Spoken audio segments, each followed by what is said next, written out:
Hi guys, today we'll be reading the second part of Night's backstory. Please stay tuned. Also, I'll make about 2 or 3 more parts, but I think 2. So yeah, let's start. As she looked up, she saw a grey plain and brown houses on the horizon.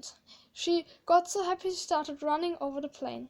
She slowed down and looked at the houses closer.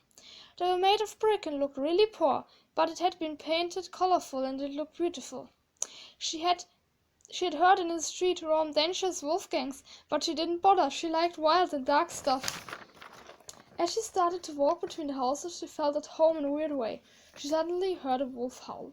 There must be street gangs close to her, she thought. When she walked around the corner, she saw a dead wolf on the ground. She was first shocked, then she carefully approached it. Suddenly she heard someone walk towards her. She turned around and saw someone in the shadows. Hey, the fights around here can get a little rough sometimes, the creature said. Yeah, I can guess that, she answered nervously. He walked into the territory of a rival gang, that's why he got killed. Do you know how many gangs live here? Nightblack asked the stranger curiously. Nobody really knows, he answered her. It could be 200, but it also could be 20.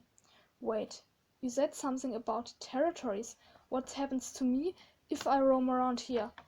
She suddenly realized and asked the stranger. The gang smell that you are new. You smell like Kitty Dog City. That's where you're from, aren't you? He replied. I'm from Kitty Dog City. I ran away. Please don't ask why, she replied quickly. Oh, I'm not going to stick my nose into other people's stuff. The stranger looked up at the moon, which had already risen. We need to get away from here before we get into trouble with the gang. Nightblack looked at the dead wolf. Blood was dripping from its throat. She could imagine how he had died. You have to sleep somewhere. You can't sleep outside, the stranger suddenly said. It's an old house here near here is an old house where you can stay. Oh, that sounds good. Thank you for the offer, Nightblack said. The stranger started walking away, and Nightblack turned quickly back to the dead wolf and noticed that he had a gun on his waist. She quickly grabbed it and ran after the stranger. He led her to a house. He suddenly ran away, and she could only see his green eyes glowing in the dark, and the grey tip of a fin. She walked through the house and through an abandoned kitchen and walked up the stairs to a sleeping room.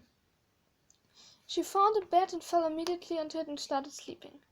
The next day she woke up to a weird noise and saw a wolf standing over her. What do you want from me? She asked, scared. Get out of my territory.